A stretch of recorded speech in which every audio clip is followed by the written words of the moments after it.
After the fall of Poland and France in the opening stages of the Second World War, and before the official entrance of the United States and the Soviet Union, Britain stood alone in Europe. The colonies were far away and in many cases unsure of their own survival.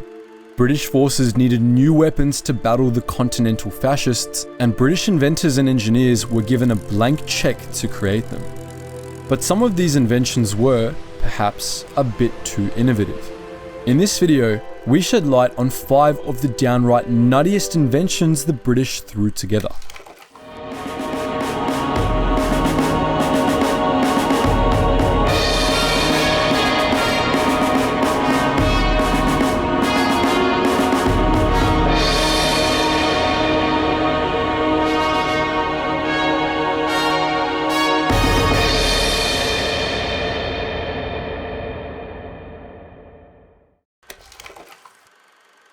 Aside from the imminent threat of invasion, the main problem Britain faced was supply.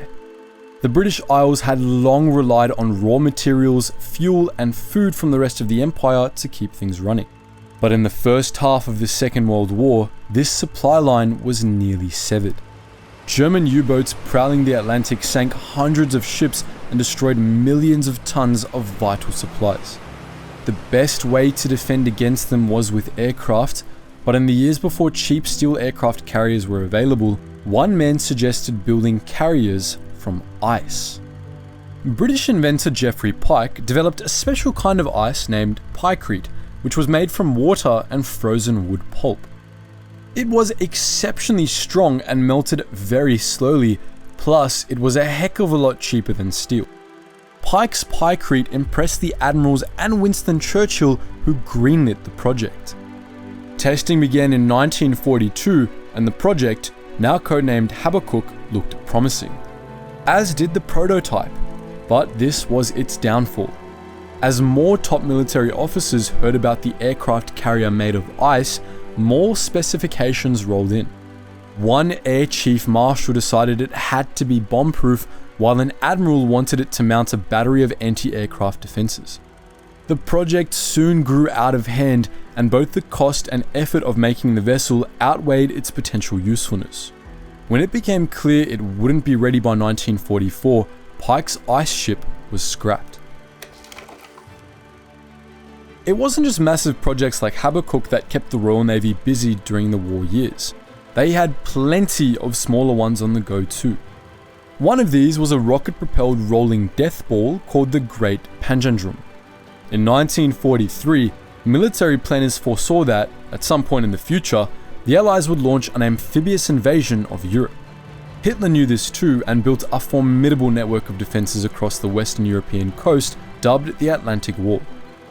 Panjandrum was designed for one thing: blowing holes in the Atlantic Wall. The brainchild of Vickers chief engineer Neville Shute, Panjandrum's core was a 1-ton explosive charge flanked by 2 3-meter wheels. Each wheel was turned by 18 cordite rockets, propelling the device up to 100 km per hour. When launched from a landing craft, Panjandrum would roll right up the landing beach and blast a tank-sized hole in the 3-meter high, 2-meter thick Atlantic Wall. What could possibly go wrong? Shute ran his first test in September 1943 at a popular beach in Devon. Panjandrum roared out of the landing craft and up the beach, then ran wildly off course after several rockets failed. There was only one solution: more power. For his next test, the supremely confident Shute invited a gaggle of top military officials to watch. He'd upped the number of rockets from 18 to 70 and added some cables for rudimentary steering. But when he lit the fuse, all hell broke loose. Undulations on the beach rocked the Panjandrum from side to side, detaching some of the rockets. Every rocket that came loose further destabilized the explosive-laden cart, and it careened toward the officers. They dived headfirst into the sand to avoid the rockets whipping around the beach like angry wasps. When Panjandrum finally came to a stop, it exploded, showering the observers in shrapnel and sand. The project was soon abandoned over safety concern. Years before dreaming up Panjandrum, Shute worked at Vickers alongside another legend of British innovation, Barnes Wallis, who, among other things, designed the largest bomber of the war. In the years before World War II, British tacticians had been obsessed with the idea that the bomber will always get through. They had seen the devastation a few well-placed bombs could wreak in World War I, and when they envisioned the next war, they saw this magnified on an unprecedented scale. They imagined whole cities leveled in a single night, and the best defense is always a good offense. Wallis championed the idea of the earthquake bomb, an explosive so powerful it caused a localized earthquake when detonated, collapsing buildings.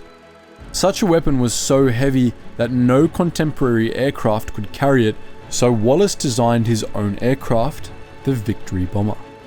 This monster plane had 6 V-12 engines and could cruise at 45,000 feet.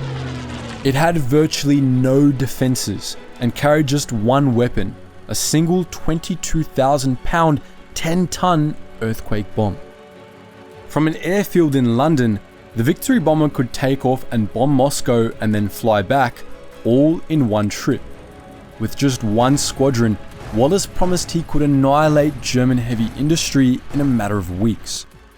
This he proposed in 1940, well before the wide-scale introduction of 4-engine bombers to the Royal Air Force. While it might not have been visionary, the Victory Bomber was just too costly for a resource-strapped country. Another of Wallis's inventions was adopted, however, and it took center stage in one of the most innovative operations of the Second World War. Wallis also designed the famous bouncing bomb used by 617th Squadron to break the Mona and Ada dams in the Ruhr Valley. The raid was codenamed Operation Chastise, but it's commonly known as the Dam Busters Raid. Wallis had worked on the idea of a bouncing bomb since 1940. It started out as a way of getting a depth charge like the ones used by most air forces and navies to land right next to its intended target. When the depth charge exploded, the water conveyed a powerful pressure wave capable of destroying heavily armored targets. The problem was that these targets, often moored battleships or hydroelectric dams, were always well protected. That's where the bouncing bomb came in. You can skip a bomb on water just the same as you can skip a rock. You just need the right speed, spin, and angle. Wallis and his fellow designers worked out that their bomb had to be released at exactly 60 feet above the water and at a speed of 240 miles per hour. When it hit the water, it had to be spinning at precisely 500 revolutions per minute. Everything had to be exact or the bomb wouldn't explode close enough to the dam wall. Too much spin or too high a speed and the bomb might bounce right over it. On the night of May 1943, the 24-year-old Wing Commander Guy Gibson led his squadron of 19 Lancaster bombs in the first bouncing bomb attack. The Dam Busters, as the men were called, succeeded in blowing holes in both the Mona and Ada dams, causing a torrential flood and temporarily shutting down the industrial output in the valleys beyond. The mission was a success, but they paid a heavy price. 40% of the men who left on that fateful mission never made it back home. Sometimes, a product made for one purpose can be far more useful at something else. This was certainly the case for the last of these crazy British inventions, the exploding rat. Winston Churchill was a keen supporter of clandestine warfare. The idea of causing havoc in occupied Europe with small-scale sabotage operations absolutely delighted him. It's no surprise then that, quite frankly, ridiculous plans for sabotage operations became the standard for Special Operations Executive, or SOE. One of their more harebrained schemes involved 100 dead rats. After acquiring them by posing as anatomy students, SOE agents disemboweled the rats and filled them with plastic explosive. The plan was to airdrop them to operatives in Europe, who would then leave the rats in coal piles around factories and military installations. When workers heaping coal into boils discovered a dead rat, they'd throw it into the firebox and cause a boiler explosion. At least, that was the theory. In practice, the rats had another, unforeseen use. As stated in an SOE report, this device caused considerable trouble to the enemy, but not quite in the way that it was intended. The exploding rats were intercepted and they caused panic among Axis officers. How long had the British been sneaking in exploding rats? How many were there? Could every dead rat be carrying a bomb? Gestapo agents scrambled to find out, and in the meantime, SOE reported the trouble caused to them was a much greater success to us than if the rats had actually been used. Do you think exploding rats would have caused any serious damage though? How do you think things might have changed if the Brits had a squadron of victory bombers? Was the Panjandrum always doomed to fail, or could it have been a clever diversion? Let us know all that and more in the comments section below, and as always guys, thank you so much for watching, and I hope you learned something new.